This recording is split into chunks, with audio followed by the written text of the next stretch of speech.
Hello everyone. बच्चों, ये vector series का लेक्चर नंबर 3 है। पिछले लेक्चर में हमने डिस्कस किया था एडिशन ऑफ टू वेक्टर्स। आज बारी है सब्ट्रैक्शन ऑफ टू वेक्टर्स को जानने की। बच्चों, सब्ट्रैक्शन ऑफ टू वेक्टर्स का मतलब क्या होता है? जैसे मैं ए और बी, मेरे पास दो वेक्टर्स हैं और मैं इनको क्या कर रहा हूँ, सब्ट्रैक्ट कर रहा हूँ, है ना।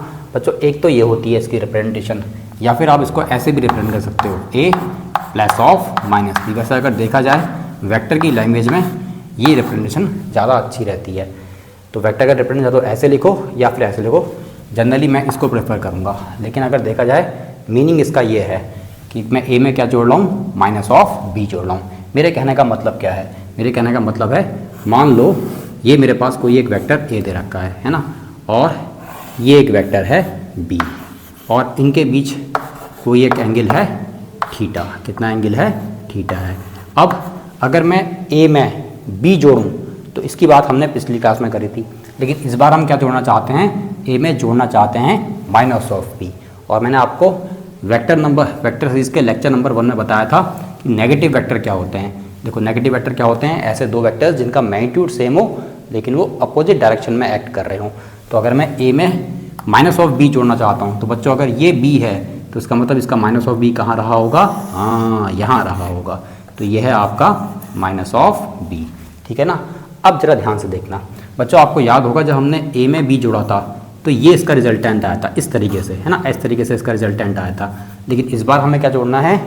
ए में माइनस ऑफ बी जोड़ना है। अब सोचो, एक वेक्टर ऐसे काम कर रहा है और एक वेक्टर ऐसे काम कर रहा है, तो इनका जो रिजल्टेंट होता है या इनका जो नेट इम्पैक्ट होता है वो किधर को होता है? उसी को हम क्या बोलते हैं? ए प्लस बी या फिर ए माइनस बी। समझने वाली बात है। जैसे एक वेक्टर ऐसे काम कर रहा है, एक वेक्टर ऐसे काम कर रहा है। अब ना इसका जो नेट इम्पैक्ट होगा, थोड़ा इधर भी है थोड़ा इधर भी, तो नेट इम्पैक्ट ऐसे हुआ। उसी तरीके से अगर एक ए है और दूसरा वेक्टर ये है, तो इस बार जो नेट इम्पैक्ट होगा बच्चों किधर होगा? हाँ, इधर की तरफ को होगा। तो ये होगा इस बार इसका रिजल्टेंट। बच्चों, जब हमने एडिशन किया था तो ये उसका नेट इम्पैक्ट आया था, उसको हमने आर से रिप्रेजेंट किया था। थोड़ा सा चीज़ों को डिस्टिंग्विश करने के लिए इसको हम आर की जगह पे किससे रिप्रेजेंट कर देते हैं? आर डैश से रिप्रेजेंट करते हैं। अब सारी बातें वही रहेंगी। जैसे अगर मैं रिजल्टेंट की बात करूं, है ना, इनफैक्ट हम इस बार आर ना करते हुए हम इसको आर डैश से रिप्रेजेंट कर रहे हैं। अब क्योंकि ये है तो अपने आप में एक वेक्टर ही, और अगर ये अपने आप में एक वेक्टर है तो इसकी होंगी दो चीज़ें, है ना। थोड़ा गंदा सा हो गया आर। तो अगर ये मुझे रिजल्टेंट को पता करना है, तो अब रिजल्टेंट है तो अपने आप में एक वेक्टर क्वांटिटी। तो अगर मुझे वेक्टर क्वांटिटी जाननी है तो वेक्टर के पास दो चीज़ें होती हैं, एक होता है मैग्नीट्यूड और एक होता है इसका डायरेक्शन। क्या होता है? डायरेक्शन। अब बच्चों, इसका मैग्नीट्यूड कितने के बराबर होगा? तो मैग्नीट्यूड वही होगा करीब करीब जो हमने लास्ट क्लास में डिस्कस किया था। तो बच्चों, इसका मैग्नीट्यूड आएगा, अगर आप इन दो वेक्टर्स को ऐड कर रहे हो तो इसका मैग्नीट्यूड आएगा अंडर रूट ऑफ कितना? ए स्क्वायर, ए का मैग्नीट्यूड प्लस बी का मैग्नीट्यूड, लेकिन इस बार ये आ जाएगा माइनस 2ab कॉस थीटा के बराबर। बताओ, बात समझ में आई? ध्यान ये रखना, जो यहाँ पे थीटा है वो ए और बी के बीच का एंगल है, ए और माइनस बी का एंगल नहीं है, ठीक है ना। वहीं बच्चों, अगर मैं इसके डायरेक्शन की बात करूँ तो इसका जो डायरेक्शन होगा, मान लो ये जो रिजल्टेंट है ना, ये इस ए वेक्टर से कितना एंगल बना रहा है? अल्फा बीटा टाइप का कुछ एंगल बना रहा है। तो इस सिचुएशन में अगर मैं आपसे पूछूं कि इसका डायरेक्शन क्या होगा, तो आपको मैंने बताया था डायरेक्शन के लिए हमेशा याद आना चाहिए मैथ्स में या फिजिक्स में टेंजेंट। तो बच्चों, इसका जो tan अल्फा आएगा वो आएगा बी साइन थीटा ओवर ए माइनस बी कॉस थीटा, है ना। उम्मीद है आपको बात समझ में आएगी।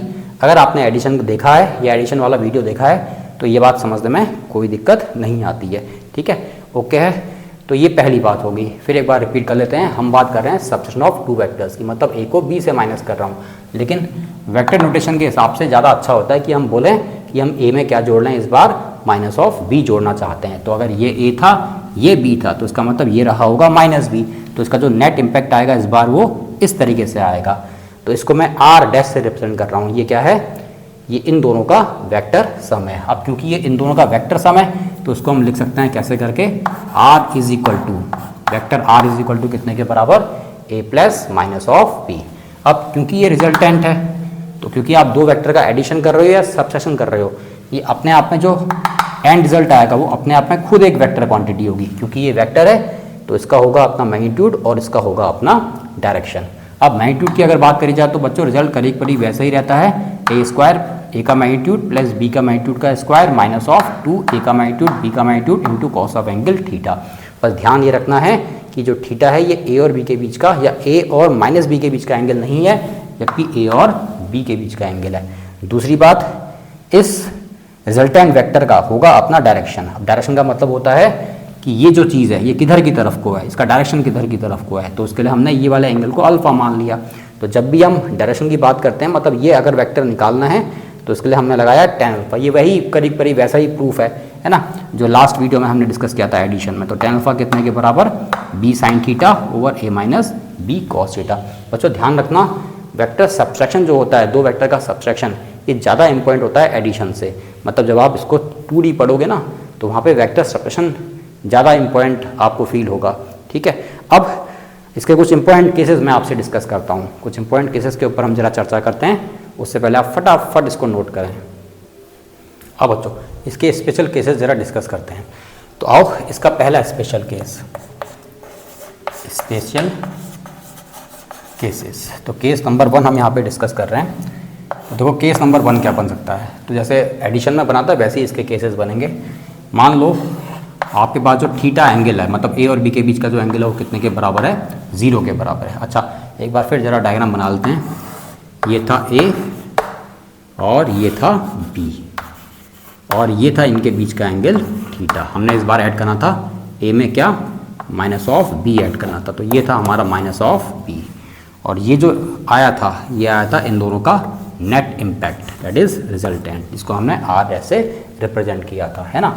अब अगर मान लो थीटा 0 हो जाए, तो थीटा 0 होने का मतलब ये वाला एंगल 0 हो गया। अब खुद से सोचो, जब एंगल 0 हो जाएगा तो इन पे तो कोई फ़र्क नहीं पड़ेगा, क्योंकि ये सारे के सारे मैग्नीट्यूड्स हैं, वैल्यूज़ हैं। तो जो फ़र्क पड़ेगा वो इस पर पड़ेगा। थीटा 0 होने का मतलब cos 0 हो गया 1, और cos 0 1 होने का मतलब ये पूरा टर्म यहाँ से निकल गया होगा। और इस टर्म का निकलने का मतलब अब बचा होगा a square plus B square minus 2ab, है ना। अब आपको ये फॉर्मूला याद ही आ गया होगा, ये होता है under root of a square a minus b का होल स्क्वायर। और अगर अंडरूट से बाहर निकालोगे तो इस सिचुएशन में जो रिजल्टेंट आपको मिलेगा वो मिलेगा कितने के बराबर, हाँ कितना, a माइनस बी। कितना मिलेगा, a माइनस बी। अब यहाँ पे वेक्टर नहीं लगाएंगे, क्योंकि हम यहाँ पे सिर्फ किसकी बात कर रहे हैं, मैग्नीट्यूड की बात कर रहे हैं। तो इन दो वेक्टर्स के डिफरेंस का मैग्नीट्यूड हमें मिलेगा। अब दूसरा केस क्या हो सकता है बच्चों, दूसरा केस हो सकता है जब थीटा क्या हो जाए, 180 डिग्री हो जाए, मतलब ए और बी के बीच का एंगल 120 डिग्री हो जाए, 180 डिग्री हो जाए। बताओ जब थीटा 180 होगा तो कॉस 180 कितना होता है, हाँ -1। और इसके -1 होने की वजह से ये -1 पहुँचेगा यहाँ, ये बन जाएगा +1। तो रिजल्ट क्या आएगा, a square plus B square plus 2ab, है ना। ये कॉस 180 कितना होता है, -1 होता है। बच्चों कॉस की ये दो वैल्यूज़ बहुत इंपॉर्टेंट होती हैं, 3 वैल्यूज़ इनफैक्ट। एक तो कॉस 0 डिग्री ये 1, दूसरा कॉस 180 डिग्री ये -1, और तीसरी कॉस 90 डिग्री ये कितनी होती है, 0 होती है। 3 वैल्यूज़ को आपको बाई हार्ट याद रख लेना चाहिए। वैसे ये दो वैल्यूज़ तो आप 10th में ही पढ़ के आ रखे हो, ये थोड़ा नया है, ये हमने ट्रिग्नोमेट्री में वैसे डिस्कस भी किया होगा। तो इसकी वैल्यू कितनी होती है, -1 होती है। तो कॉस 180 ये -1 होने की वजह से यह प्लस हो गया होगा। बताओ एंड रिजल्ट कितना आएगा, बिल्कुल सही सोचा, ये आएगा a प्लस बी के मैग्नीट्यूड, a प्लस बी का मैग्नीट्यूड। तो ध्यान रखना, अब ये इस तरीके से लिखा जाएगा। तो याद रखें जब थीटा 0 होगा तो रिजल्ट जो आएगा वो a माइनस बी का मैग्नीट्यूड आएगा, और जब 180 डिग्री होगा तो ये a प्लस बी का मैग्नीट्यूड आएगा। तो इस तरीके से हम इसको डिनोट कर सकते हैं, ठीक है ना। अच्छा, अब आते हैं इसके थर्ड इम्पोर्टेंट केस में। बच्चों ये सबसे इम्पोर्टेंट केस है। अब अगर क्या हो जाए, वेक्टर a और वेक्टर b का मैग्नीट्यूड क्या हो जाए, सेम हो जाए, और इसको मैं मान लेता हूँ कितने के बराबर, a के बराबर, है ना। इसको हम मान लेते हैं a के बराबर, से कर लेते हैं, एज्यूम किया है बस। अब क्या रिजल्ट होगा, देखो बिल्कुल रिजल्ट पुराने वाला जो एडिशन देखा था उसी के आधार पे होगा। अब मैं आपसे कह रहा हूँ a और b क्या है, सेम ही है। तो उसके लिए मैं ज़रा इस डायग्राम को यहाँ से गायब कर देता हूँ और इसका रिजल्ट आपके सामने विद प्रूफ रखता हूँ। बहुत इंपॉर्टेंट रिजल्ट होगा बच्चों ये भी, और ये तो एडिशन वाले रिजल्ट से भी ज़्यादा इंपॉर्टेंट होता है। तो जब इस सिचुएशन को मैं हैंडल करूँगा, देखो क्या बनेगा रिजल्ट। तो फाइनली मैं a और b अगर सेम है उसको मैं a मानते हुए चल रहा हूँ। ज़रा देखो तो रिजल्ट क्या आएगा। तो ये रहा r डैश अंडर रूट ए स्क्वायर का मैग्नीट्यूड, ए का मैग्नीट्यूड तो ऐसे ही रहा स्क्वायर, बी की जगह पे आ गया ए, माइनस 2 इंटू ए की जगह पे ए रहा। अब क्योंकि ए और बी सेम ही है तो बी की जगह मैं लिख सकता हूँ ए का magnitude into cos of angle theta. Clear हुआ? अब इसको ज़रा सॉल्व करते हैं, बहुत ईजी है इसको सॉल्व करना। अंदर बचेगा ए स्क्वायर प्लस ए स्क्वायर, ये बन जाएगा 2a स्क्वायर, माइनस 2 इंटू ए हो जाएगा 2 टाइम्स ऑफ ए स्क्वायर, बहुत सही सोच रहे हो आप, into cos of angle theta. ठीक है ना? अब इसमें से ए स्क्वायर कॉमन आया, उसको अंडर रूट से बाहर आएंगे निकालेंगे तो बचेगा ए। अंदर क्या बचा? 2 को भी कॉमन ले लिया तो फाइनली अंदर मुझे मिला 1 माइनस कॉस थीटा। ठीक है ना? अब आपको 2 फॉर्मूले याद आने चाहिए, मैं याद दिलाता हूँ आपको फॉर्मूले।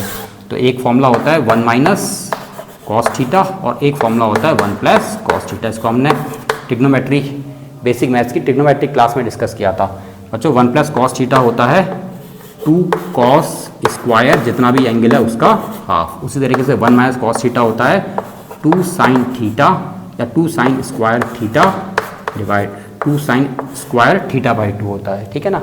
ये 2 फॉर्मूले बच्चों बहुत काम के हैं, फिजिक्स में भी काम आते हैं और मैथ्स में भी ये 2 फॉर्मूले बहुत काम आते हैं। ठीक है? अब यहाँ पे क्या बना मेरे पास? यहाँ मुझे मिला 1 माइनस कॉस थीटा। तो बताओ इस 1 माइनस कॉस को हम क्या लिख सकते हैं? हाँ, इसको लिखेंगे हम 2 तो ऐसे ही रहा और इसकी जगह पे आ गया कितना?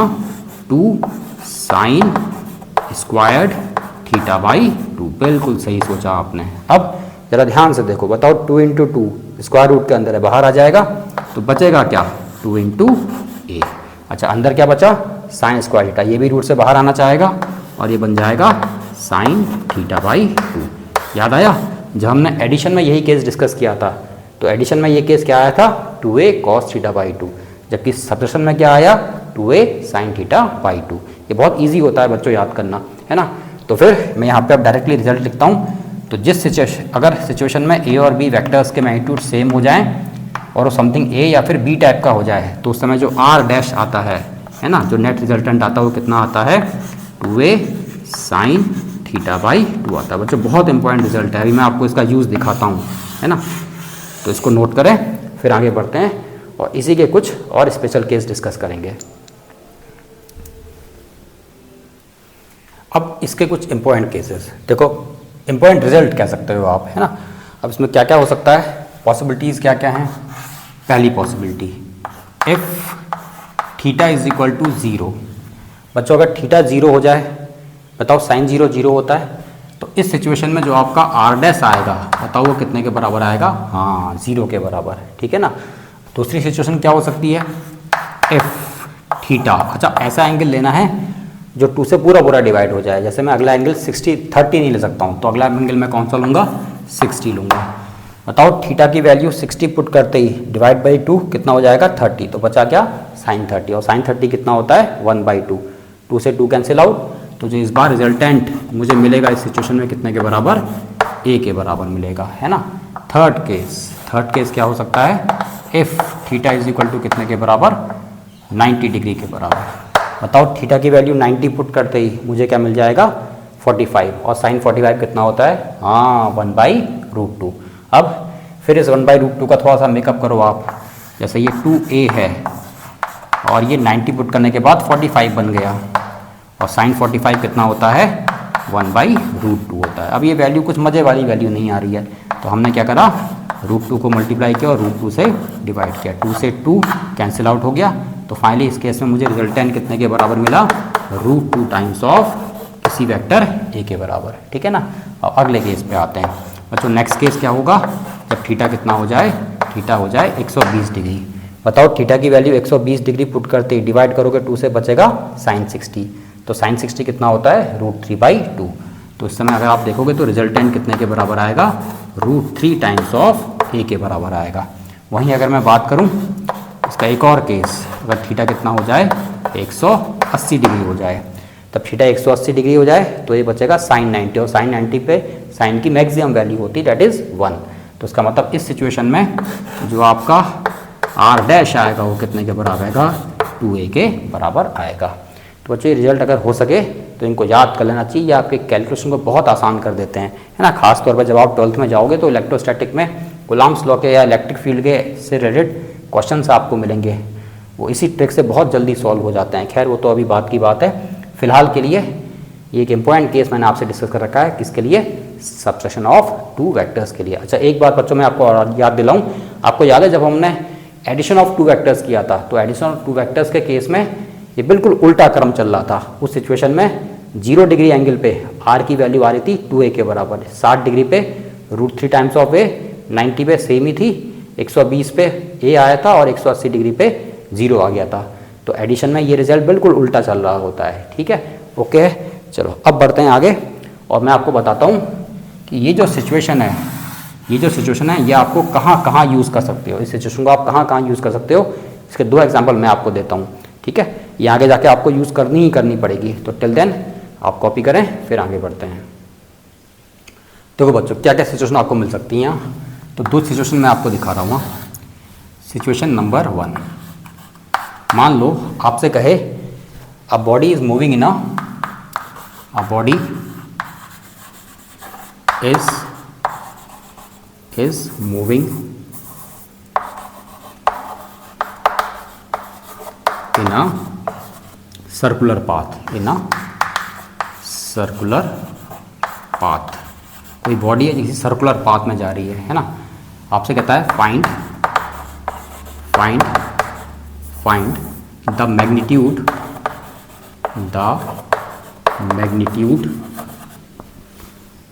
Of its change in velocity when it covers half circle। ठीक है ना, magnitude of change in velocity भी पूछ सकता है या फिर एवरेज एक्सेलरेशन भी पूछ सकता है। खैर अभी एवरेज एक्सेलरेशन पे नहीं जाते हैं, वो बड़ी थोड़ी दूर की बात है ना। आप इस सिचुएशन को देखो, आपसे कहता है कोई एक बॉडी है यूनिफॉर्म सर्कुलर पाथ में जा रही है, कहता है find the magnitude of its change in velocity when it's covers half cycle. ठीक है, और भी केस बन सकते हैं, हम सबसे सिंपल केस ले रहे हैं। तो मैं आपसे ऐसा कह रहा हूँ कि कोई बॉडी है किसी सर्कुलर पाथ में मूव कर रही है, तो ये है वो सर्कुलर पाथ, इसका कुछ रेडियस r वगैरह रहा होगा, है ना। मैं एज्यूम करता हूँ कि इनिशियली बॉडी यहाँ पे थी, ऐसा एज्यूम करता हूँ, और ऑब्वियस है हाफ सर्कल खत्म होने के बाद वो यहाँ पहुँच गई होगी। अब बच्चों सर्कुलर पाथ के लिए मैं आपको 2-3 बातें बताऊँ। कोई बॉडी अगर सर्कुलर पाथ में जा रही होती है या सर्कुलर पाथ में मूव कर रही होती है, तो जो स्पीड होती है, स्पीड मतलब वेलोसिटी का मैग्नीट्यूड, वो कांस्टेंट हो सकती है। लेकिन अगर स्पीड कांस्टेंट है, अगर नहीं स्पीड अगर कांस्टेंट है लेकिन वेलोसिटी कभी भी कांस्टेंट नहीं हो सकती है। मेरे कहने का मतलब ऐसा है, देखो अगर मान लो कोई पार्टिकल किसी सर्कुलर पाथ में जा रहा है और ये इसकी कोई पोजीशन है किसी इंस्टेंट पे, तो अगर मैं आपसे पूछूं इसकी वेलोसिटी किधर की तरफ को होगी, तो बच्चों अगर आप कोई बॉडी सर्कुलर पाथ में जाती है तो उसकी वेलोसिटी देने का बड़ा सिंपल तरीका है। आप क्या करते हैं, वहाँ पे एक टेंजेंट ड्रॉ करते हैं, मतलब वो जिधर की तरफ को मूव करिए, हम ऐसा एज्यूम कर रहे हैं वो ऐसे करके जा रही है। तो अगर मुझे इसकी वेलोसिटी का डायरेक्शन बताना है तो ये वो डायरेक्शन होगा, है ना। मैं पूछूं यहाँ पे इसकी वेलोसिटी किधर की तरफ को होगी, तो इसका डायरेक्शन क्या होगा, हमेशा टेंजेंशियली होगा। जिधर को मूव कर रही है उधर की तरफ को एक एरो दिखा दें तो ये इसका डायरेक्शन रहा होगा। मैं पूछूं यहाँ पे इसका डायरेक्शन क्या होगा, तो ऑब्वियस है बस एक टेंजेंट लाइन ड्रॉ कर दें जिधर की तरफ को मूव कर रही है, इधर की तरफ को इसकी वेलोसिटी का डायरेक्शन क्या होगा, कुछ ऐसा रहा होगा। तो याद रखें कोई बॉडी अगर सर्कुलर पाथ में चल रही, इसको सबको हम पढ़ेंगे, इन सब बातों को बहुत बढ़िया तरीके से पढ़ेंगे जब हम सर्कुलर मोशन की बात कर रहे होंगे। अभी फ़िलहाल मुझे ज़रा बताना है कि इसका यूज़ कहाँ कहाँ आप कर सकते हो। तो ये कोई सर्कुलर पाथ था और सर्कुलर पाथ में वेलोसिटी जो होती है वो कभी भी कांस्टेंट नहीं हो सकती है। हर पॉइंट पे वेलोसिटी का डायरेक्शन क्या होगा, चेंज होगा। इनफैक्ट यहाँ पे और जस्ट यहाँ पे भी वेलोसिटी कांस्टेंट नहीं हो सकती है, क्योंकि वेलोसिटी का डायरेक्शन हर पॉइंट पे क्या हो रहा है, चेंज हो रहा है। कैसे देना है, बस उस पॉइंट पे एक टेंजेंट लाइन ड्रॉ कर दो। खैर मुद्दे पे आते हैं। अब मान लेते हैं ये इसकी इनिशियल पोजीशन है। अब क्योंकि ये हाफ सर्कल की बात कर रहा है तो फाइनल पोजीशन इसकी यहाँ हो गई होगी। अब यहाँ पे मान लेते हैं वेलोसिटी है v1 और यहाँ वेलोसिटी है v2। अब एक चीज़ डेटा मैं देना भूल गया, a body is moving in a circular path, यहाँ पे लिख लो with speed, with uniform speed, with uniform speed 4 metre per second, है ना। With uniform speed 4 metre per second. इसका मतलब यहाँ भी इसकी स्पीड 4 मीटर पर सेकेंड होगी, यहाँ भी इसकी स्पीड 4 मीटर पर सेकेंड होगी। और आपसे सवाल कह रहा है कि आप क्या बताएं, चेंज इन वेलोसिटी बताएं। क्या बताएं, चेंज इन वेलोसिटी। अब बच्चों चेंज इन वेलोसिटी को हम रिप्रेजेंट कैसे करते हैं, हम उसको रिप्रेजेंट करते हैं कुछ इस तरीके से, डेल्टा वी से। ये टोटल चेंज हम पता कर रहे हैं, है ना। अब तो चेंज इन वेलोसिटी होगी क्या, ये होगी V final minus V initial. और लेकिन मुझे इसका मैग्नीट्यूड पता करना है, तो वहाँ से इस तरीके से दो डंडे लगा देंगे। अब मुझे ये चीज़ पता करनी है। अब बच्चों यहाँ पे ना ध्यान देने वाली बात बस यही है कि वेलोसिटी का मैग्नीट्यूड होती है स्पीड, और इस सिचुएशन में ये कांस्टेंट है। ये क्या है, कांस्टेंट, क्योंकि ये हमेशा यूनिफॉर्म स्पीड से जा रहा है, एक जैसी स्पीड से जा रहा है, वो 4 मीटर पर सेकेंड है। लेकिन मैं आपसे कहूँ क्या वेलोसिटी कांस्टेंट है, बिल्कुल नहीं। इसका रीज़न मैं आपको बता चुका हूँ कि सर्कुलर मोशन में कभी भी वेलोसिटी कांस्टेंट नहीं हो सकती है। हर पॉइंट पे इसका डायरेक्शन चेंज हो रहा है, इसलिए वेलोसिटी भी चेंज हो रही है। अब अगर आपसे चेंज इन वेलोसिटी पूछा जाए तो मतलब आपसे पूछा जा रहा है v2 माइनस v1 का मैग्नीट्यूड कितना होगा। अब बच्चों सिंस वेलोसिटी का मैग्नीट्यूड जो स्पीड होती है वो तो फिक्स ही है, वो तो चेंज हो ही नहीं रही है। इसका मतलब देखा जाए v1 का मैग्नीट्यूड और v2 का मैग्नीट्यूड क्या है, सेम है। अब क्योंकि दोनों का मैग्नीट्यूड सेम है तो मैं डायरेक्टली यहाँ पे ये रिजल्ट यहाँ पे अप्लाई कर सकता हूँ। बताओ मैं क्या लिखूंगा यहाँ पे, 2 into V into sine theta by 2। बताओ बात समझ में आई या नहीं आई, है ना। तो यहाँ ध्यान देना, ये दोनों वैल्यूज़ एक्चुअली 4 हैं, है ना। ये दोनों वैल्यूज़ क्या हैं, 4 हैं, लेकिन चाह के भी ये 0 नहीं हो सकता है। अब 0 क्यों नहीं हो रहा है, क्योंकि अगर यहाँ पे इसकी स्पीड 4 है ऊपर की तरफ को, तो नीचे की तरफ को कितनी है, -4 है वेक्टोरली। अगर ऊपर जा रहे हैं तो +4, नीचे जा रहे हैं वेक्टर के हिसाब से देखा जाए तो -4। तो ये रिजल्ट 8 के बराबर आएगा। हालांकि ये रिजल्ट वैसे ही हम जवाब दे सकते थे इसका, लेकिन बस मुझे आपको सिखाना था कि ये फॉर्मूला कहाँ अप्लाई हो सकता है। तो ये फॉर्मूला इस जगह पे अप्लाई हो सकता है। तो ये आएगा 2v साइन थीटा बाई 2 के बराबर। अब वैल्यूज़ क्या होंगी, तो ये मैग्नीट्यूड हैं सारे के सारे, तो v की जगह पे आ जाएगा 4। अब पूछे थीटा कितना होगा, तो बच्चों यहाँ ये पहला वेलोसिटी का वेक्टर, ये दूसरा वेलोसिटी का वेक्टर, ये फाइनल, ये इनिशियल। अब आप देखो एक वेक्टर ऊपर की तरफ का है और एक वेक्टर नीचे की तरफ का है। तो अगर ये दोनों वेक्टर्स अपोजिट डायरेक्शन में हैं तो थीटा कितना होता है, बिल्कुल सही, थीटा होता है 180 डिग्री। और थीटा की वैल्यू 180 पुट करने के बाद डिवाइड करोगे 2 से तो ये बन जाएगा 90, और साइन 90 कितना होता है, 1 होता है। तो v बचा 4 into 2 that is equal to कितने के बराबर, 8 मीटर पर सेकेंड के बराबर। ये वेलोसिटी में चेंज आ रखा है। खैर मेरा मकसद आपको अभी यहाँ पे काइनेमेटिक्स सिखाना नहीं था, हमारा मकसद सिर्फ ये था कि इस फॉर्मूले को आप कहाँ अप्लाई कर सकते हो। तो बच्चों ये सिचुएशन आपको मिलेगी जहाँ पे इस फॉर्मूले को आप डायरेक्टली अप्लाई कर सकते हो। एक सिचुएशन बच्चों मैं आपको और दिखाता हूँ, हालांकि काफ़ी सिचुएशन ऐसी होती हैं जहाँ पे फॉर्मूला डायरेक्टली अप्लाई होता है और कैलकुलेशन बहुत ईजी हो जाता है। हालांकि यहाँ पे इसका उतना सिग्निफिकेंस नहीं है ना, क्योंकि इसको आप अगर आप थोड़ा सा वेक्टर और जब सीख जाओगे तो इसका आंसर आप डायरेक्टली भी बोल सकते थे, है ना। तो मकसद खैर काइनेमेटिक्स के ऊपर नहीं है, मकसद था इस फॉर्मूले की एप्लीकेबिलिटी। खैर नेक्स्ट एग्जांपल या नेक्स्ट सिचुएशन के ऊपर हम बात करते हैं, तब तक आप इसको नोट करें। आओ बच्चों नेक्स्ट सिचुएशन पे आते हैं।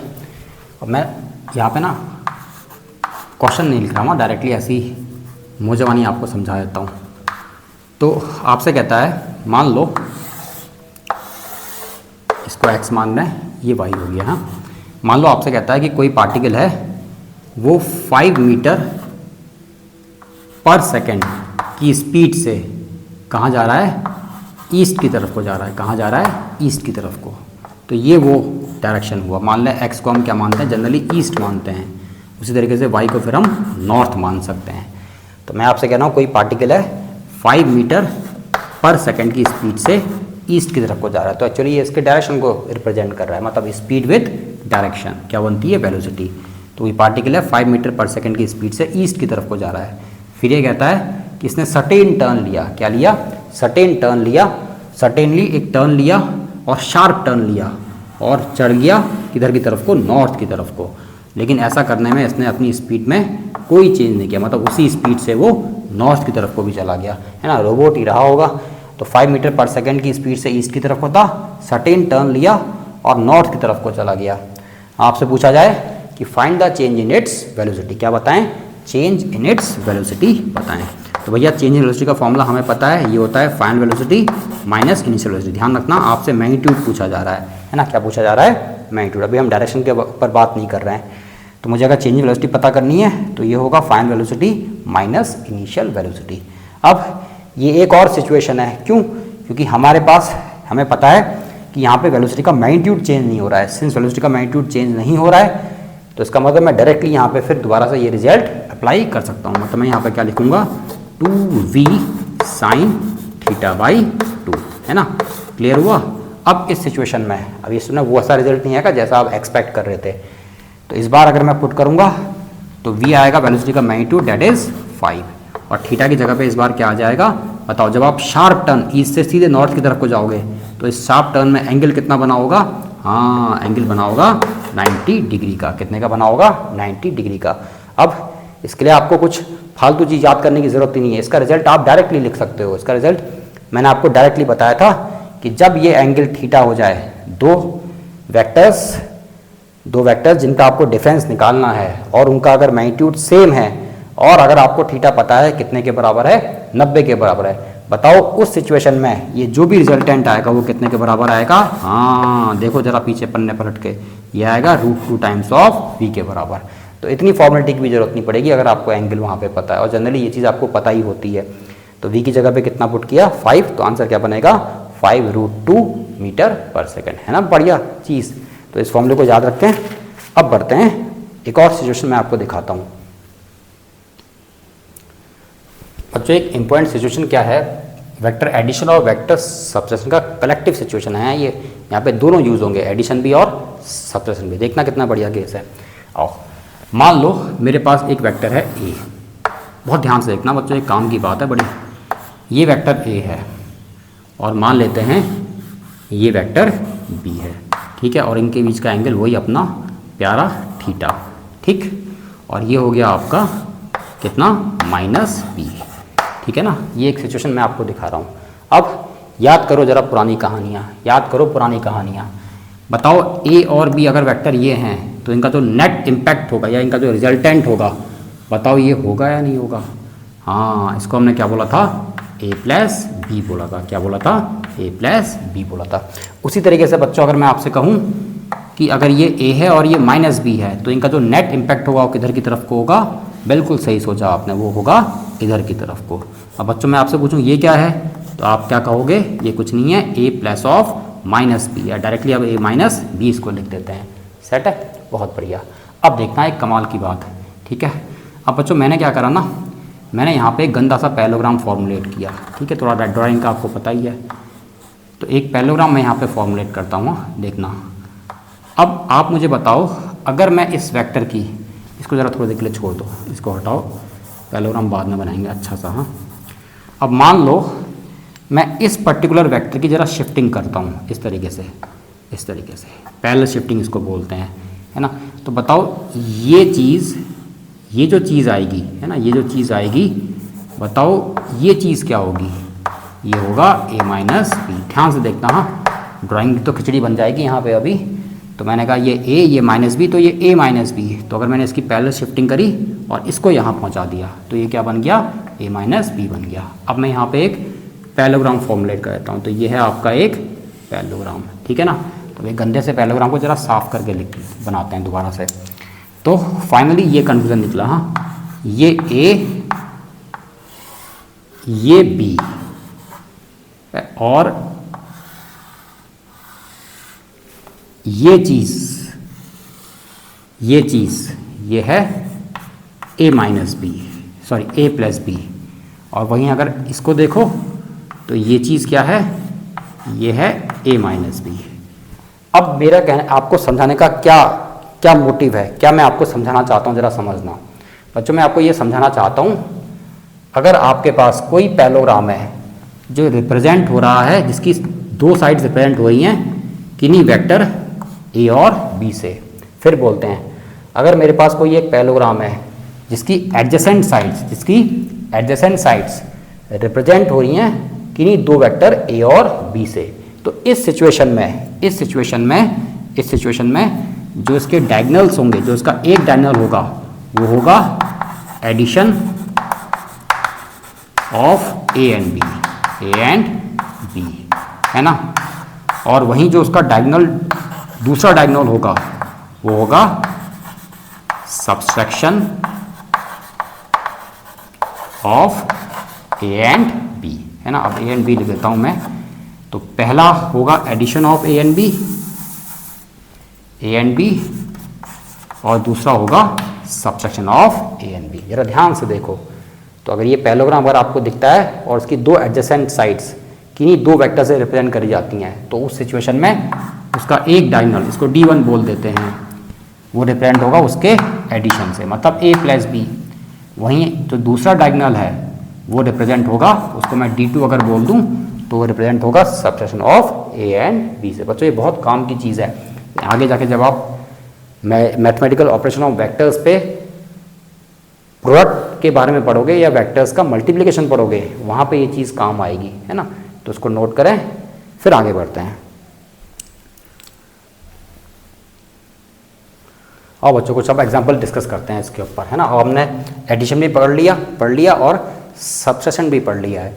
तो अब कलेक्टिव क्वेश्चंस यहाँ पे काफ़ी अच्छे मिलेंगे। और पहले क्वेश्चन पे आते हैं। पहला एग्जांपल मैं आपसे डिस्कस करता हूँ। बच्चों जो पहला एग्जांपल है ये नीट का रिपीटेड क्वेश्चन है, आया ही नहीं है, ये रिपीट भी हुआ है ये क्वेश्चन। तो क्वेश्चन कहता है if the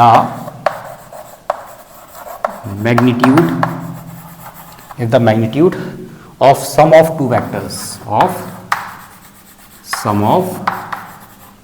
two vectors is equal to the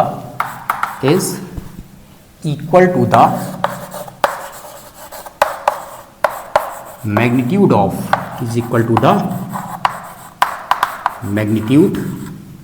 of their difference, magnitude of the क्या है यार, equal to the magnitude of difference of two vectors, difference of two vectors है ना। ये थोड़ा ना क्वेश्चन लिखने का जरा मुझे ना रिटर्न वर्क ज़्यादा पसंद नहीं है, मतलब कैलकुलेशन वगैरह में तो मज़ा आता है, रिटर्न वर्क का थोड़ा जरा अपना हाथ तंग रहता है। फिर एक बात देख लेना, if the magnitude of sum of two vectors is equal to the magnitude of difference of two vectors, then find the angle between them, then find the angle between them, है ना। ये आपका क्वेश्चन है बच्चों। इस situation को ना आप याद भी रखना, जब भी ऐसी सिचुएशन आ जाए तो इसका जो आंसर आएगा वो बड़ा फिक्स होता है। हाँ, अब सपोज करते हैं मेरे पास दो वेक्टर्स हैं ए और बी, इनको वो दो वेक्टर्स मान लेते हैं, ऐसा मानते हैं थीटा क्या है, इन दो वेक्टर्स के बीच का एंगल है, मतलब angle between vector A and B. ऐसा हमने एक एजम्पशन मान लिया, जो दो वेक्टर्स की यहाँ पे बात हो रही है वो दो वेक्टर्स ए और बी हैं और थीटा क्या है, उनके बीच का एंगल है। अब आते हैं क्वेश्चन पे। तो आपसे कहता है the magnitude of sum of two vectors, sum of two vectors मतलब ए प्लस बी की बात कर रहा है और इस बात कर रहा है इसके मैग्नीट्यूड की। The magnitude of sum of two vectors is equal to the magnitude of their difference, मतलब ये बराबर है इनके डिफरेंस के मैग्नीट्यूड के। मतलब ये सिचुएशन आपको दे रखी है ना, इस तरीके से। अब अगर ये सिचुएशन है कि दो वेक्टर जिनका सम और का मैग्नीट्यूड और इनके डिफरेंस का मैग्नीट्यूड क्या है, सेम है, तो इनके बीच का एंगल क्या रहा होगा। अब बच्चों देखो, वैसे तो इसको करने का तरीका क्या होगा, वैसे इसको करने का तरीका ये होगा कि दोनों की जगह पे ए का मैग्नीट्यूड प्लस बी के मैग्नीट्यूड का square plus 2ab cos theta is equal to A के मैग्नीट्यूड का स्क्वायर प्लस बी के मैग्नीट्यूड का square minus 2ab cos theta put करें और आंसर निकालें, है ना। एक तरीका ये है इसको सोचने का। एक तरीका मैं आपको और बताऊं, है ना, एक तरीका हम इसको और बताएं। आप क्या करो, आप ये सोचो, देखो इसको ऐड करोगे तो एक वेक्टर आएगा, इसको ऐड करोगे तो भी क्या आएगा, एक वेक्टर ही आएगा, है ना। सहमत हो ना इस बात से। तो इन दो वेक्टर्स को ऐड करने पे भी एक वेक्टर आएगा और इन दो वेक्टर को ऐड करने पे भी एक वेक्टर ही आएगा। अब इसको ऐड करने पे और इसको ऐड करने पे जो भी वेक्टर आएगा, बताओ ये अगर r आता है तो इसको सपोज कर लेते हैं ये कितना आएगा, r डैश आएगा, सही है। अब क्योंकि इन दो वेक्टर्स का मैग्नीट्यूड तो सेम ही है, मैग्नीट्यूड तो क्या है, सेम है। अब क्योंकि इनका मैग्नीट्यूड क्या है, सेम है, तो बस सोचना किस बात का, बढ़ो आगे।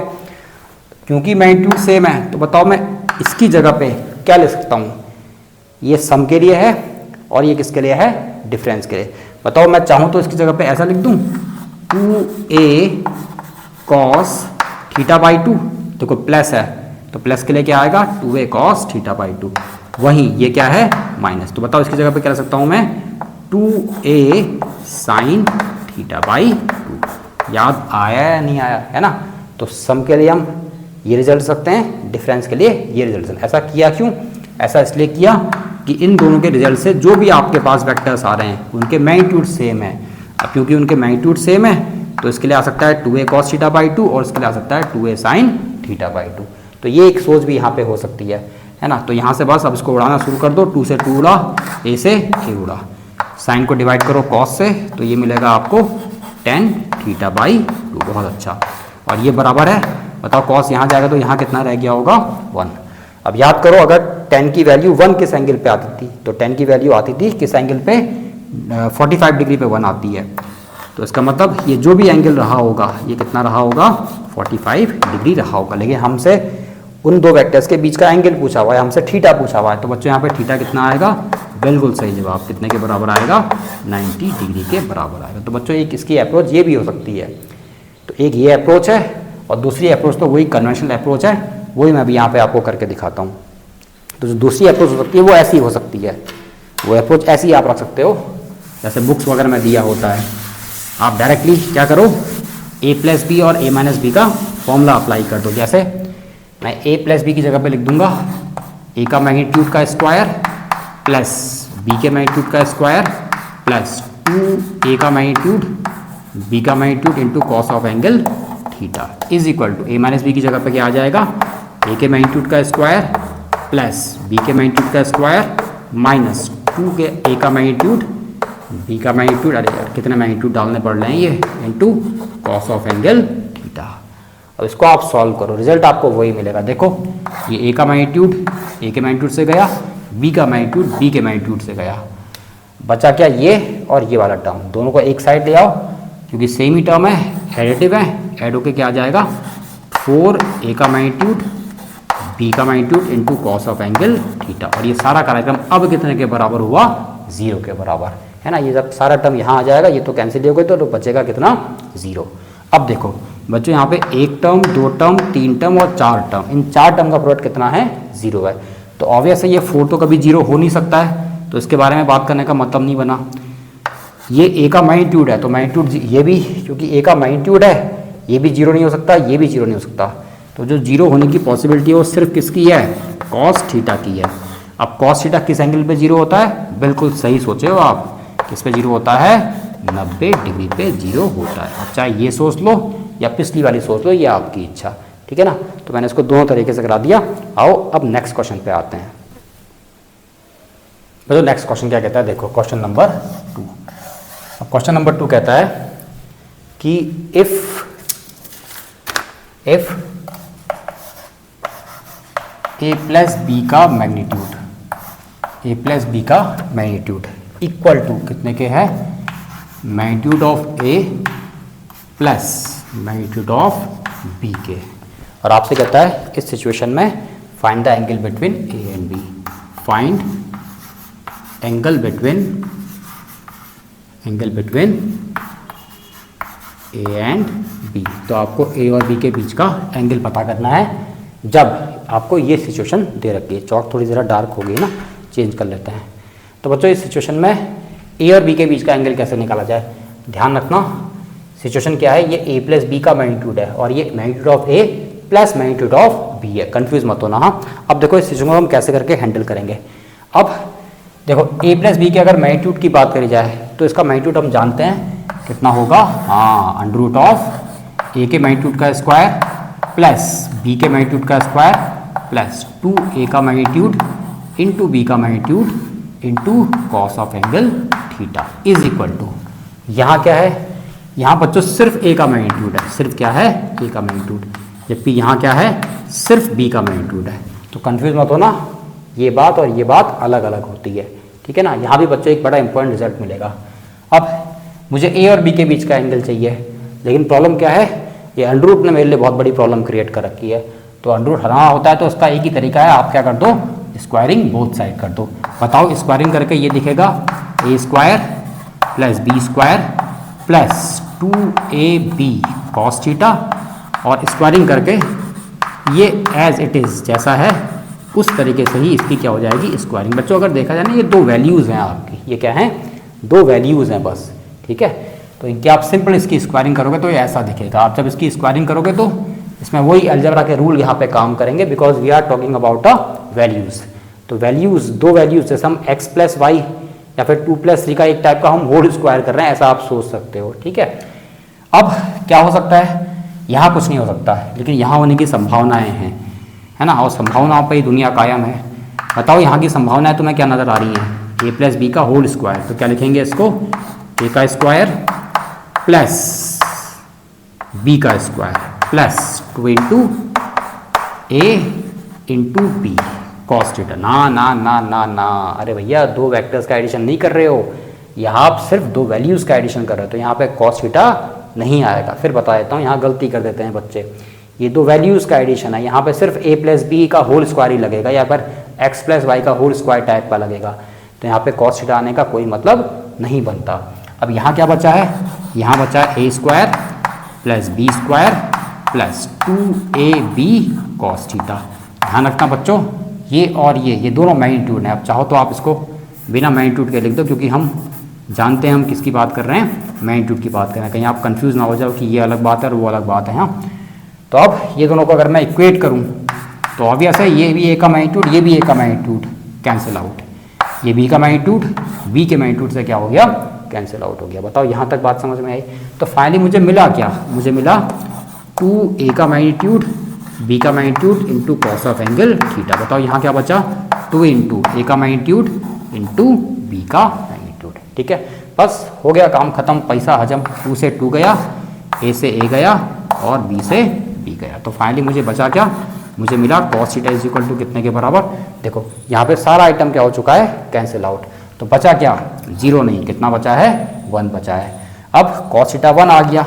हम जानते हैं हम कॉस की वैल्यू 1 किस पे होती है, तो कॉस की वैल्यू 1। अच्छा, कुछ बच्चे जो ट्रिग्नोमेट्री ज़्यादा पढ़ चुके हैं तो वो कहेंगे सर कॉस की वैल्यू 1 तो 0 पे भी होती है और 360 डिग्री पे भी होती है। मैंने आपको पहले ही बताया था, पूरी फिजिक्स में या पूरे वेक्टर्स में जो एंगल की रेंज रहेगी वो 0 से लेकर 180 के बीच ही रहेगी। मतलब ना कभी 180 डिग्री के आगे बात होगी, ना कभी 0 से पहले की बात होगी, हमेशा बात होगी 0 से लेकर 180 की। तो कॉस थीटा अगर 1 है तो कॉस थीटा की वैल्यू 1 कब होती है, ये होती है 0 डिग्री पे। कितने पे होती है, 0 डिग्री पे होती है। तो इसका मतलब a और b के बीच का एंगल कितना रहा होगा, 0 डिग्री। तो therefore we can say that angle between a and b कितना है, इज 0। कितना, 0। अब इसका क्या मतलब हुआ, देखो इसका मतलब भी तो समझे बच्चों। अगर कभी आज के बाद दुनिया में कहीं आते और जाते आपको ये सिचुएशन दिख जाए तो समझ जाना a और b के बीच का एंगल 0 है। लेकिन उससे ज़्यादा ये समझ जाना कि ये दो वेक्टर्स मतलब a और b वेक्टर्स आपस में कैसे हैं, एक दूसरे के, हाँ कैसे वेक्टर्स हैं, पैरेलल वेक्टर्स हैं। भाई ऑब्वियस है, अगर इनके बीच का एंगल 0 डिग्री हुआ तो ये दो वेक्टर्स कैसे होंगे, एक दूसरे के पैरेलल होंगे। ठीक है ना, चलो उम्मीद है यहाँ भी आपको समझ में आ गई होगी। अब आते हैं अपने नेक्स्ट क्वेश्चन पे। चलो नेक्स्ट मूव करते हैं अगले क्वेश्चन पे। नेक्स्ट क्वेश्चन है बच्चों, ये भी नीट का आया हुआ PYQ है। आपसे कहता है कि इफ मैग्नीट्यूड ऑफ A ये दे रखा है 3, मैग्नीट्यूड ऑफ B दे रखा है 4 और मैग्नीट्यूड ऑफ C दे रखा है आपको 5 के बराबर। ये 3 वेक्टर्स हैं और इन 3 वेक्टर्स के आपको मैग्नीट्यूड दे रखे हैं और एक सिचुएशन आपको दे रखी है कि if A plus B is equal to कितने के बराबर, वेक्टर C के बराबर। और आपसे पूछता है find the angle between A and B। Find angle between A and B। अब मुझे A और B के बीच का एंगल पता करना है, तो अब क्या करें, तो ऑब्वियस है इनको हम यूज़ करेंगे। तो आते हैं जो हमें गिवन सिचुएशन है। तो बच्चों गिवन क्या है, तो जब भी जो भी गिवन होता है ना, शुरुआत वहीं से होती है। तो A प्लस B ये दे रखा है आपको कितने के बराबर, वेक्टर C के बराबर। अब देखो क्या कर सकते हैं हम इसमें, क्या कर सकते हैं। देखो सबसे पहले ध्यान ये देना कि यहाँ पे ये 3 वेक्टर्स का एडिशन, सॉरी 2 वेक्टर का एडिशन है जो वेक्टर C के बराबर है, लेकिन जो डेटा दिया गया है वो मैग्नीट्यूड के टर्म्स में दिया गया है। इसका मतलब ये वेक्टर्स को मुझे कन्वर्ट करना पड़ेगा मैग्नीट्यूड में। तो अब मैं क्या करता हूँ, इन दोनों साइड मैग्नीट्यूड लेता हूँ। अब अगर मैं इनके मैग्नीट्यूड के रिस्पेक्टिवली इसको लिखूँ तो ये बनेगा a प्लस बी का मैग्नीट्यूड और लिखा जाएगा कुछ इस तरीके से, और यहाँ लिखूंगा मैं c का मैग्नीट्यूड। ऐसा मैंने करा क्यों, दिए वेक्टर थे और मैग्नीट्यूड में क्यों कन्वर्ट किया, क्योंकि जो भी आपको डेटा दिया हुआ है वो मैग्नीट्यूड के टर्म्स में दे रखा है, तो इसलिए मुझे दोनों साइड क्या लेना पड़ेगा, इनका मैग्नीट्यूड लेना पड़ेगा। अब मैग्नीट्यूड लेके करें क्या, है ना, करें क्या, अभी करने ऐसी कोई स्थिति नहीं है, डायरेक्टली वैल्यूज यहाँ पे पुट नहीं हो सकती हैं। कोई सोचे कि यहाँ पे 3, यहाँ 4, यहाँ 5 रख दो, हो गया कबाड़ा। फिर ये वेक्टर एडिशन है, ये नॉर्मल एडिशन नहीं है ना। अब अगर मुझे इन दोनों को ऐड करना है तो मैं जानता हूँ इसको ऐड कैसे करते हैं, a square plus B square plus 2 a का मैग्नीट्यूड b का magnitude into cos of angle theta. यहाँ फिलहाल के लिए c का मैग्नीट्यूड एज इट इज़ ऐसे ही रहने दिया। अब आपको पता है यहाँ होता है अंडर रूट। अब क्योंकि मैं अंडर रूट के पचड़े से निकलना चाहता हूँ तो मैं डायरेक्टली स्क्वायरिंग बोथ साइड करूँगा, तो ये अंडर रूट निकलेगा और यहाँ क्या आ जाएगा, होल स्क्वायर आ जाएगा, है ना, ईजी। अब यहाँ पुट करते हैं, ये सारी वैल्यूज मैग्नीट्यूड होती हैं, तो यहाँ आएगा a का मैग्नीट्यूड कितना हो गया 3, और करेंगे 3 का स्क्वायर दैट इज 9। यहाँ आएगा b का मैग्नीट्यूड है 4 और 4 का करेंगे स्क्वायर, ये हो जाएगा 16। 2 इंटू ये आएगा a की जगह पे 3, ये आएगा b की जगह पे आएगा 4। यहाँ कॉस थीटा ऐसे ही रहने देते हैं, है ना, इज इक्वल टू c दे रखा है 5 का हुआ स्क्वायर, और 5 का स्क्वायर आजकल होता है 25। अब इसको आपने सॉल्व करना है, ये 2 3 4 नहीं है, यहाँ ये 2 इंटू 3 इंटू 4 है।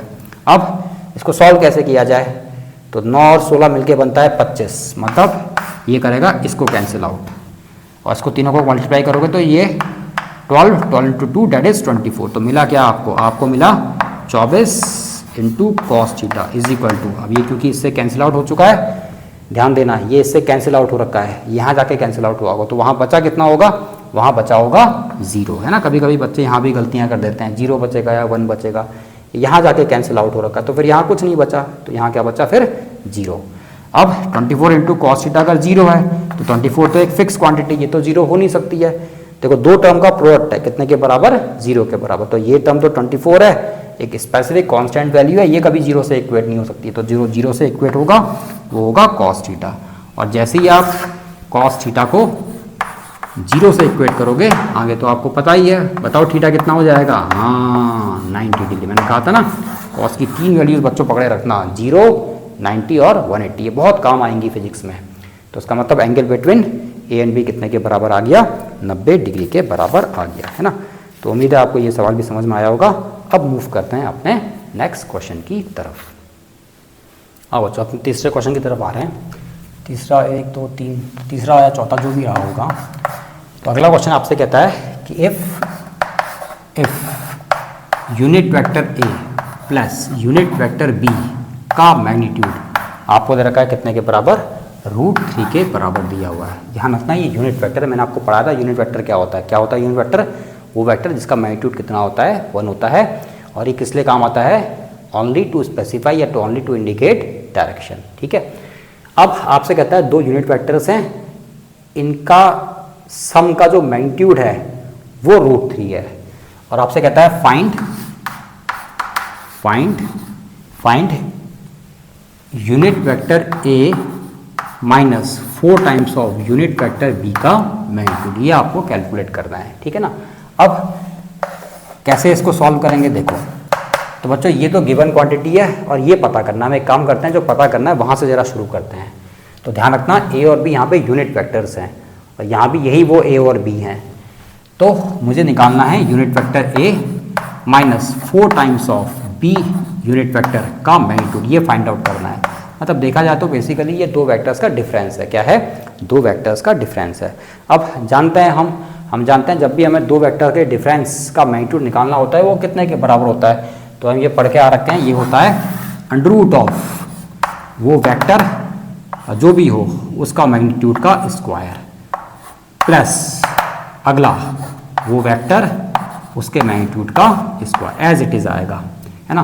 किसी वेक्टर में हमने कुछ नहीं कर रखा है, किसी स्केलर से मल्टीप्लाई कर रखा है बस, -2 इंटू वो वेक्टर और दूसरा vector into cos of angle theta. अब देखो बच्चों अगला स्टेप, बहुत ध्यान से यहाँ। अब क्योंकि ये एक यूनिट वेक्टर है और हम यहाँ बात कर रहे हैं उस वेक्टर के मैग्नीट्यूड की, किसकी बात कर रहे हैं, उस वेक्टर के मैग्नीट्यूड की। यहाँ पे सारी क्वांटिटीज मैग्नीट्यूड होती हैं ना, उनके मैग्नीट्यूड के ऊपर हम बात करते हैं। अब क्योंकि ए भी यूनिट वेक्टर है और बी भी यूनिट वेक्टर है, तो इसका मतलब ये हुआ कि इस सिचुएशन में जो ए होगा ए जो भी यूनिट वेक्टर है इसका मैग्नीट्यूड तो हमेशा 1 ही रहेगा, और ए का स्क्वायर तो फिर 1 का भी स्क्वायर, कोई मतलब नहीं बनता, बस लिख दिया।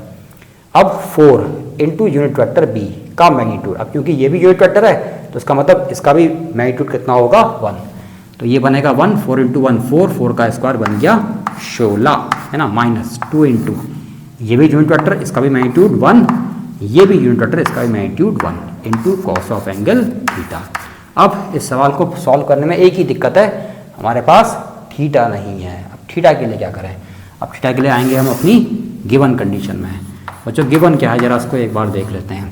आपको दे रखी ये सिचुएशन, आपसे कहता है कि unit vector A plus unit vector B का जो मैग्नीट्यूड है बेटा वो कितने के बराबर है?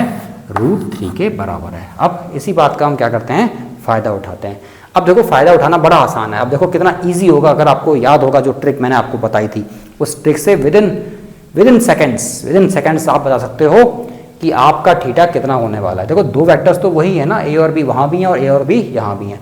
अब कमाल की बात देखो ये दोनों यूनिट वेक्टर्स हैं। अब क्योंकि ये दोनों यूनिट वेक्टर हैं, ये यूनिट वेक्टर ए है, ये यूनिट वेक्टर बी है। अब हैं तो दोनों यूनिट वेक्टर ही। अब क्योंकि ये दोनों यूनिट वेक्टर हैं तो इनका जो मैग्नीट्यूड होगा वो क्या होगा? 1 होगा। मतलब ए के यूनिट वेक्टर का मैग्नीट्यूड भी 1 और बी के यूनिट वेक्टर का मैग्नीट्यूड भी 1, है ना। बस इसी बात का उठाओ फ़ायदा। तो मेरा कहने का मतलब है ये जो यूनिट वेक्टर ए है इसका मैग्नीट्यूड बराबर होगा यूनिट वेक्टर बी के मैग्नीट्यूड से। बताओ मेरा अगला स्टेप क्या होने वाला है? हाँ बिल्कुल सही सोच लिया आप। अब क्योंकि दो वेक्टर्स का मैग्नीट्यूड क्या है? सेम है, और जब दो वेक्टर्स का मैग्नीट्यूड सेम होता है तो उस सिचुएशन में हम क्या बोलते हैं? हम कहते हैं कि जो भी उसका सम आएगा वो कितने के बराबर आएगा? 2a, या फिर b लिख दो, 2a का magnitude into cos of angle theta by 2, है ना फायदे का सौदा। अब क्योंकि a का मैग्नीट्यूड यूनिट वेक्टर b के मैग्नीट्यूड के सेम है तो इसका मतलब ये हुआ कि इनका जो भी सम आएगा, इसका जो भी सम आएगा वो कुछ ऐसे लिखा जाएगा। और ये कितने के बराबर है? ये बराबर है √3 के। देखो कितना इजी हो गया। अब क्योंकि अच्छा आप चाहो तो यहाँ बी लिख दो चाहे ए लिख दो, कोई फर्क नहीं पड़ता क्योंकि दोनों के मैग्नीट्यूड सेम ही है। अच्छा ये यूनिट वेक्टर है, मैग्नीट्यूड कितना होगा? बिल्कुल 1 होगा। 2 into 1 into cos theta by 2। बताओ बचा कितना? √3। अब 2 इंटू 1 इसका कोई रोल नहीं है, इस 2 को ले जाते हैं नीचे तो मुझे मिलेगा cos theta by 2 is equal to कितने के बराबर? √3 बाई 2 के बराबर। ये 2 चला गया नीचे और बोला आपको cos of angle is equal to √3 by 2। अब कॉस ऑफ एंगल अगर √3 बाई 2 है तो बताओ उस समय एंगल की वैल्यू कितनी होती है? उस समय ये एंगल कितना रहा होगा? कॉस की वैल्यू √3 बाई 2 किस पे होती है? 30 डिग्री पे होती है। तो इसका मतलब ये जो भी एंगल है, ये जो भी एंगल है बताओ ये कितना रहा होगा? 30 डिग्री रहा होगा। तो देयरफॉर आपका थीटा कितना हो गया? आपका थीटा हो गया 60 डिग्री के बराबर। जरा मैं बोर्ड चेक कर लूँ, यहाँ तक हाँ चलो ठीक है, दिख ही जा रहा है। तो इसका मतलब ये एंगल कितना रह गया होगा? 60 डिग्री रह गया होगा। बच्चों ये फ़ायदा होता है इस वाले फॉर्मूले का, ठीक है। तो थीटा कितना हो गया? 60 डिग्री हो गया। बस अब क्या बचा? तो थीटा की जगह पे लिख दो यहाँ पे कितना? 60 डिग्री।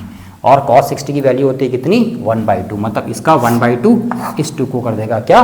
Cancel out. तो फाइनली क्या रिजल्ट आया आपका? आपका रिजल्ट आया 16 + 1 दैट इज 17 -1 दैट इज कितना बचा? मेरे ख्याल से फिर 16 ही बच रहा होगा, ठीक है ना। ओके डन है। cos 60 1/2 होता है ना, ये 1/2। एक मिनट, ये cos ऑफ एंगल √3/2 का मतलब हुआ कि जो एंगल रहा होगा वो रहा होगा 30 डिग्री, थीटा आया होगा 60 डिग्री। अब अगर थीटा 60 डिग्री आ गया तो cos 60 डिग्री होता है 1/2। 1/2 का मतलब ये इससे कैंसिल आउट हो गया, तो 2 से ये गया तो बचा 1 + 16 17 माइनस क्या गलती हो रही है? 16 बचेगा ना। हाँ तो फाइनली आंसर कितना आया? 4 के बराबर। कितना आया? 4, है ना। तो उम्मीद है आपको यहाँ तक बात समझ में आ गई होगी। क्लियर है? ओके है। अच्छा बच्चों कुछ गलती हो गई इसमें, एक छोटी सी गलती। हाँ मुझे लग रहा कि मेरा आंसर मैच नहीं कर रहा था। ओहो सॉरी, एक बहुत छोटी सी गलती हो गई। चलिए गलती ये हुई है ना, ये जो बी का जो ये वाला टर्म है, ये वाला जो टर्म है ये 4b है। तो एक्चुअली ऐसा नहीं आता, ये आता 2 इंटू ए की जगह पे 1 और बी की जगह पे कितना आता? 4 आता है ना। ये कितने के बराबर है? 4 इंटू बी के बराबर था। ये एक्चुअली ऐसे नहीं, यहाँ लिखना चाहिए था, ये ऐसा होता 4 इंटू बी। तो 4 तो ऐसे ही रहा और बी की जगह पे आ गया यूनिट वेक्टर 1। अब ये रिजल्ट क्या आएगा, ज़रा दोबारा चेक करते हैं। क्षमा चाहूँगा गलती के लिए। माइनस इस 2 से ये 2 कटा तो बचा कितना हमारे पास 4। तो अब रिजल्ट कितना आएगा 16। अभी भी देख लो यार कहीं गलत ना हो। ये 2 से कट गया, बचा 4। तो 16 माइनस 4 12, 12 प्लस 1 13।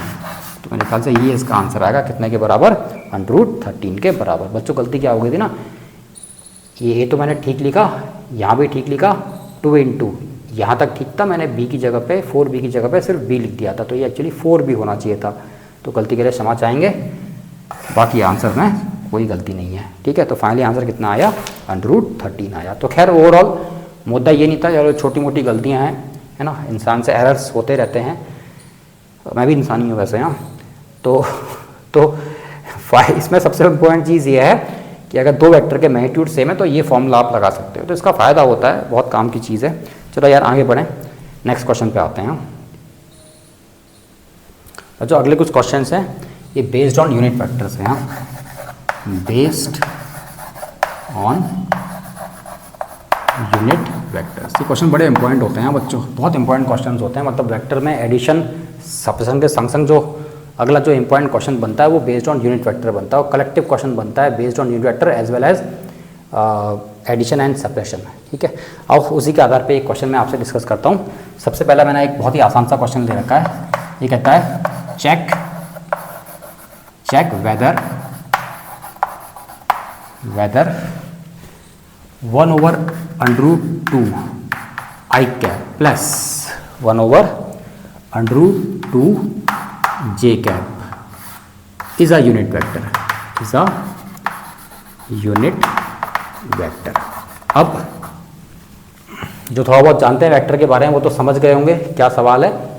जो थोड़े नए नवेले हैं उनको जरा मैं आपको याद दिलाता हूँ कुछ बातें। हाँ, सबसे पहली चीज़ इस क्वेश्चन को करने से पहले, अगर दुनिया का कोई एक वेक्टर है तो जब उसको हम वेक्टोरियल लिखते हैं ना, उसको हम ऐसे लिखते हैं, कैसे, उसका x कंपोनेंट प्लस उसका y कंपोनेंट, है ना, प्लस उसका y कंपोनेंट।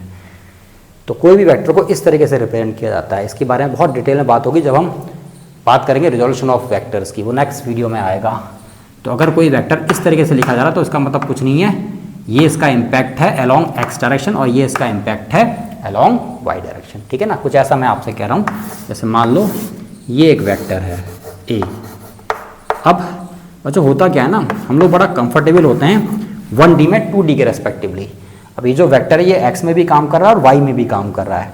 तो अब ये x में कितना काम कर रहा है उसको हमने लिखा ax से, और ये y में कितना काम कर रहा है, मतलब इसका y में इम्पैक्ट कितना है, ये ay है। तो हम इसकी इंडिविजुअल स्टडी कर सकते हैं। ये भी 1D हो गया और ये भी 1D हो गया। तो हम 1D में ज़्यादा कंफर्टेबल होते हैं, इसलिए हम इस वेक्टर के क्या कर देते हैं, स्प्लिटिंग कर लेते हैं। इसको रिजोल्यूशन ऑफ वेक्टर्स बोलते हैं। इसको हम बहुत डिटेल में और बहुत बढ़िया तरीके से पढ़ेंगे। खैर फिलहाल के लिए सिर्फ क्योंकि मुझे एक क्वेश्चन कराना और ऐसे एक दो क्वेश्चन और भी कराना है, तो इसलिए छोटा सा मैंने आपको एक इंट्रो टाइप का दे दिया कि वेक्टर की स्प्लिटिंग क्या होती है। अगर ये वेक्टर ए है तो ये इसका x कंपोनेंट और ये इसका क्या बनेगा, y कंपोनेंट। कहने का मतलब इसका इम्पैक्ट x डायरेक्शन में कितना है और y डायरेक्शन में कितना है, ये हमें पता लग जाता है इससे। तो अब मैं अगर इस a वेक्टर को लिखना चाहूँ तो मैं इसको ax i cap plus ay j cap लिख देता हूँ। बाकी आपको पता ही होगा i और j क्या हैं, हाँ, ऑर्थोगोनल यूनिट वेक्टर्स हैं। क्या हैं, ऑर्थोगोनल यूनिट वेक्टर्स हैं, जो किस लिए काम आते हैं, इस वेक्टर के डायरेक्शन को बताने के काम आते हैं। ठीक है ना, ओके। अब बच्चों मैं आपको यहाँ पर बताना क्या चाहता था, जरा उसको समझना। अब अगर मैं आपसे कहूँ कि इस पर्टिकुलर वेक्टर का आप मुझे मैग्नीट्यूड बताओ, हालांकि ये मैंने शायद आपसे पिछली क्लास में डिस्कस किया था, तो अगर इसमें इसका मैग्नीट्यूड पूछूं तो ये होता है इसके x कंपोनेंट का स्क्वायर प्लस इसके y कंपोनेंट का स्क्वायर। बस इतना ही करना होता है आपने। वेक्टर कुछ नहीं आएंगे क्योंकि we are talking about a magnitude of this vector. अच्छा ध्यान रहे, यहाँ प्लस है तो यहाँ प्लस आ रखा है, ऐसा नहीं है। यहाँ अगर माइनस होता तो ये रिजल्ट में कोई फर्क नहीं पड़ता, ये अभी भी कैसा आता, ऐसा ही आता। तो चाहे प्लस हो चाहे माइनस हो, ये रिजल्ट ऐसा ही आएगा। ठीक है ना, तो इस तरीके से किसी भी वेक्टर रिप्रेजेंटेशन को से आप उसका मैग्नीट्यूड इस तरीके से कैलकुलेट कर सकते हैं। ठीक है ना, अब बढ़ते हैं बच्चों इस क्वेश्चन पे। आपसे कहता है चेक करो कि ये जो भी वेक्टर रिप्रेजेंटेशन है ये एक यूनिट वेक्टर है। अब बच्चों यूनिट वेक्टर के लिए हम क्या जानते हैं, एक यूनिट वेक्टर क्या होता है, एक यूनिट वेक्टर वो होता है जिसका मैग्नीट्यूड कितना होता है, यूनिटी होता है, मतलब 1 होता है।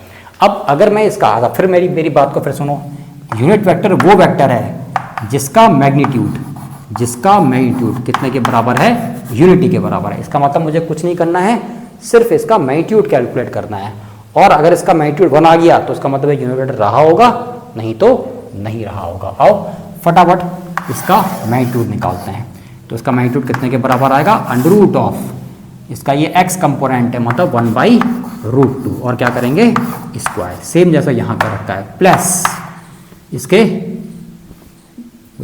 y कंपोनेंट कितना है, अगेन 1/√2 और इसका भी क्या करेंगे स्क्वायर, जैसा यहाँ किया है। अब इसको सॉल्व करके देखो जरा, तो ये है 1/√2 का स्क्वायर मतलब आधा, है ना। अंडर रूट 2 का स्क्वायर कितना होता है, 2 होता है, प्लस 1/√2 का स्क्वायर अगेन कितना आएगा, आधा।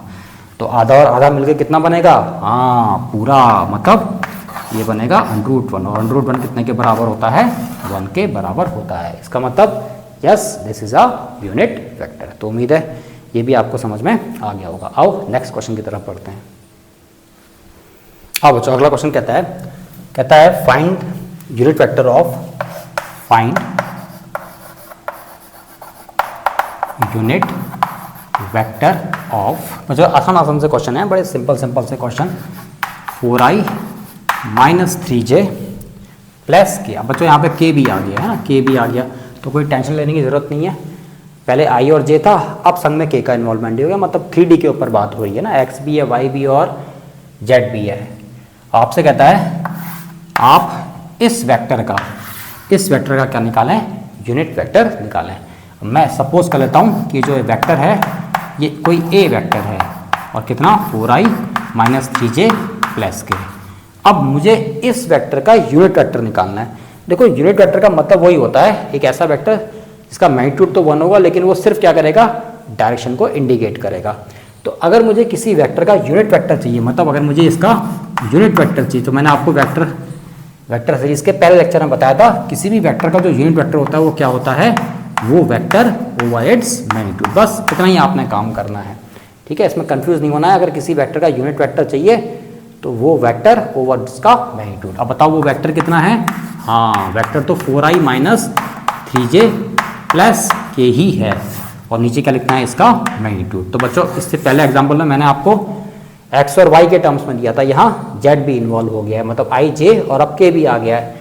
तो बताओ जब सिर्फ i और j था तो हमने कैसे लिखा था, इसके x कंपोनेंट का स्क्वायर प्लस किया था इसके y कंपोनेंट का स्क्वायर। अब क्योंकि z भी है तो प्लस कर देंगे इसके z कंपोनेंट का भी स्क्वायर। अब k का कोफिशिएंट कुछ नहीं है तो बाय डिफॉल्ट कितना मानते हैं, उसको 1 मानते हैं। अब इसको सॉल्व करके जो भी आंसर आएगा वही आपका क्या माना जाएगा, फाइनल आंसर माना जाएगा। कर लोगे ना सॉल्व, 16 और 3 16 और 9 25, 25 और 1 26, तो ये √26 आ जाएगा, है ना। आसान सा क्वेश्चन था।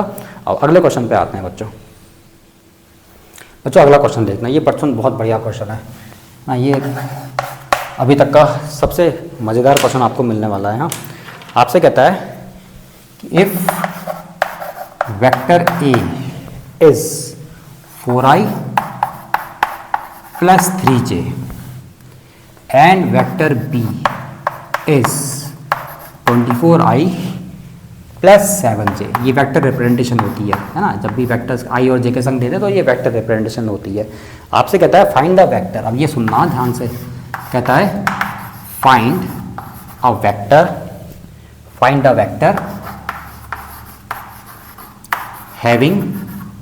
having a magnitude same as that of b,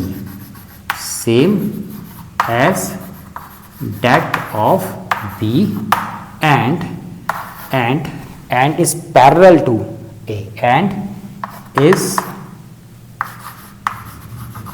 parallel to A, के पैरेलल की स्पेलिंग कहीं गलत ना लिख दियो। हाँ, तो खैर जो भी है, आपसे दो वेक्टर दे रखे हैं ए और बी, और आपको एक वेक्टर फाइंड आउट करना है जिसका मैग्नीट्यूड क्या है, पी के जैसा है, और जो ए के क्या है, पैरेलल है। बच्चों ये क्वेश्चन बड़ा फेमस क्वेश्चन है, स्कूल एग्जाम वगैरह में भी है ना, और नीट लेवल में भी ये क्वेश्चन आपको बहुत कुछ सिखा के जाएगा। देखो क्या कहता है आपसे।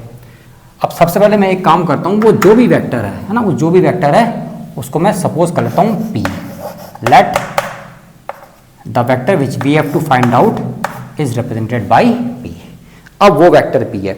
अगर बच्चों अगर वो वेक्टर p है ना, दुनिया का कोई भी वेक्टर है, देखो दो ही चीज़ें होती हैं उसके पास, ज़्यादा तो कुछ है नहीं। तो इस वेक्टर का एक तो होगा मैग्नीट्यूड और एक होगा इसका डायरेक्शन, और इन दोनों को मिला के ये वेक्टर p डिफाइंड होगा ना। जो भी वेक्टर अगर आपको डिफाइन करना होता है तो उसका एक होता है मैग्नीट्यूड और एक होता है उसका डायरेक्शन। अब मैग्नीट्यूड इनटू डायरेक्शन करके ही हम क्या करते हैं, किसी भी वेक्टर को रिप्रेजेंट करते हैं, ठीक है। अब सवाल को पकड़ो, आपसे कहता है एक ऐसा वेक्टर p जिसका मैग्नीट्यूड कितने के बराबर है, b के बराबर। तो बच्चों मैग्नीट्यूड का तो अपने को टेंशन ही नहीं है, तो उसका मैग्नीट्यूड कितने के बराबर है, बिल्कुल जितना b का मैग्नीट्यूड होगा उतना ही इसका मैग्नीट्यूड होगा। और b का मैग्नीट्यूड निकालना मेरे ख्याल से अब आपके लिए बहुत आसान है। अब आते हैं डायरेक्शन पे, ये थोड़ा ज़रा काम का है, ध्यान से सुनना बच्चों, ये चीज़ सुनने और समझने वाली है। तो मैग्नीट्यूड तो हो गया b के बराबर, टेंशन खत्म, मतलब इसका एक पार्ट हो गया सॉल्व। मैं जरा इसको और बढ़िया तरीके से लिखता हूँ। हाँ, ये वो वेक्टर, और वेक्टर लिखा जाता है मैग्नीट्यूड इनटू डायरेक्शन करके। मैग्नीट्यूड तो हो गया आपका b का मैग्नीट्यूड के जितना। अब डायरेक्शन के लिए हम किसी यूनिट वेक्टर को रिप्रेजेंट से, किसी डायरेक्शन को हम यूनिट वेक्टर से रिप्रेजेंट करते हैं। अब अगर मैं इसके डायरेक्शन की बात करूं तो बताओ बच्चों ये क्या है, ये a के पैरेलल है। ये क्या है, a के पैरेलल है। अब अगर ये a के पैरेलल है तो जरा a पे आओ। मान लो ये वेक्टर a है, ये वेक्टर a है, और जो हमारा वाला वेक्टर है वो भी क्या है, इस b के पैरेलल है। तो अगर a वेक्टर ये है तो हमारा वाला वेक्टर जो भी हमें फाइंड आउट करना वो इस a के पैरेलल रहा होगा। अब अगर ये दो वेक्टर्स पैरेलल हैं, क्या हैं, दो वेक्टर्स पैरेलल हैं, तो इनमें बच्चों सिर्फ एक कांस्टेंट का डिफरेंस होता है। किसका डिफरेंस होता है, कांस्टेंट का डिफरेंस होता है। खैर उसके ऊपर मैं भी आऊँगा, उससे पहले मैं आपको इस क्वेश्चन को जल्दी सॉल्व करना बताता हूँ। अब हमारा वेक्टर अगर इसके पैरेलल है, हमारा वेक्टर अगर इसके पैरेलल है तो इसका मतलब दोनों का डायरेक्शन क्या रहा होगा, हाँ सेम रहा होगा। अब क्योंकि हमारे वाले वेक्टर का डायरेक्शन a वाले वेक्टर के डायरेक्शन के जैसा है, तो इसका मतलब मुझे सिर्फ a का तो डायरेक्शन पता करना है ना। मुझे क्या करना है, सिर्फ a का डायरेक्शन पता करना है। मतलब इसका डायरेक्शन कुछ नहीं है, same as that of a है। कैसा है, सेम एज ऑफ a है। अब मुझे बताओ अगर इसका डायरेक्शन a के डायरेक्शन के जैसा है तो किसी भी वेक्टर का डायरेक्शन कौन बताता है, किसी भी वेक्टर का डायरेक्शन बताता है उसका यूनिट वेक्टर। हाँ सही पकड़ लिया तुम, देखो कितनी जल्दी। तो इसका मतलब मुझे कुछ नहीं करना है भैया, इसका डायरेक्शन बताएगा a और a का डायरेक्शन बताएगा उसका यूनिट वेक्टर। तो मतलब मैं यहाँ पे करूंगा क्या, मैं यहाँ पे निकालूंगा उस वेक्टर a का यूनिट वेक्टर। क्या निकाल लूंगा, उस वेक्टर a का यूनिट वेक्टर। अब बताओ a वेक्टर का यूनिट वेक्टर कितना होगा, वो vector divide by its magnitude. बस इतना ही करना था आपने, बस इस वैल्यू को निकालो, उठा के यहाँ चिपकाना है। तो इसका डायरेक्शन अभी हमने निकाला ही था, वो वेक्टर बताओ कितने के बराबर, 4i + 3j, और नीचे आएगा इसका मैग्नीट्यूड। मैग्नीट्यूड बोलो तो इसके x का स्क्वायर प्लस इसके y का स्क्वायर। थोड़ा बढ़िया सा लिख दो, तो ऊपर आया 4i + 3j, नीचे आया 16 और 9, 16 और 9 मिलके बना 25, अंडर के अंदर है, बाहर आएगा तो कितना बचेगा, 5। तो बच्चों ये मिल गया आपको यूनिट वेक्टर a। मतलब किसी भी वेक्टर a का अगर डायरेक्शन पता करना है तो सिर्फ उसका क्या पता कर लें, यूनिट वेक्टर पता कर लें। तो अब इस a का ये चीज़ क्या बताएगी, इसका डायरेक्शन बताएगी। क्योंकि हमारा वेक्टर इसके पैरेलल है तो हमारे वाले वेक्टर का डायरेक्शन भी क्या होगा, इस a वेक्टर के यूनिट वेक्टर जितना ही होगा। तो बस करना कुछ नहीं है, आ जाओ फाइनली इसको अपडेट कर देते हैं। तो ये है p वेक्टर, ये इसका मैग्नीट्यूड, ये इसका डायरेक्शन।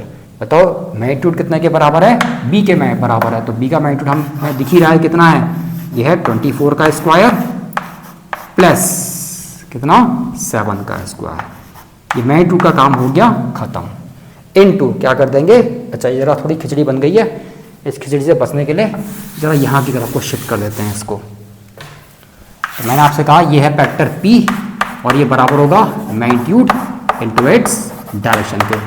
तो b का मैग्नीट्यूड हो गया आपका 24 का स्क्वायर प्लस ये हो गया 7 का स्क्वायर। तो ये मैग्नीट्यूड का काम खत्म हो गया। अब डायरेक्शन क्या है, डायरेक्शन है सेम एज डॉट ऑफ ई। मतलब मुझे फिर इससे कुछ नहीं करना है, ए का डायरेक्शन पता करना है। डायरेक्शन पता करने के लिए मैंने ए का मैग्नीट्यूड निकाला और वो कितने के बराबर आया, ये आया 4i + 3j डिवाइड बाई 25, है ना। अब इसी का आपको अब एंड रिजल्ट लिखना है।